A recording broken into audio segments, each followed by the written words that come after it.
কি তোকে এমনি কম স্বাদে বান্ধিছি? আমি রাজশাহীর লোক হ্যাঁ, যদি রাজশাহীর আম না খাইতে পাই তাহলে আমার লাভ কি? বেশি লড়ালড়ি করে কোনো, বেশি লড়লে সামনে দিয়ে ঢুকা পিছন দিয়ে বের করবো, র্যাকেট খেলবো। আমি এখন আম খাবো, আম। লড়ালড়ি করে কোনো লাভ নাই। দিনু লড়েছিস, আবার লড়ে দিনু কিন্তু।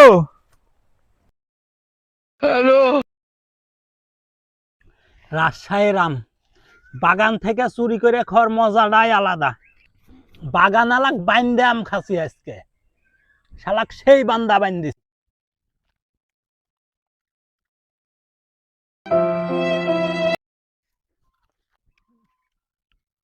লড়ালড়ি করে কোনো লাভ নাই। টেঙ্গে টেঙ্গে টেঙ্গে টেঙ্গে টেঙ্গে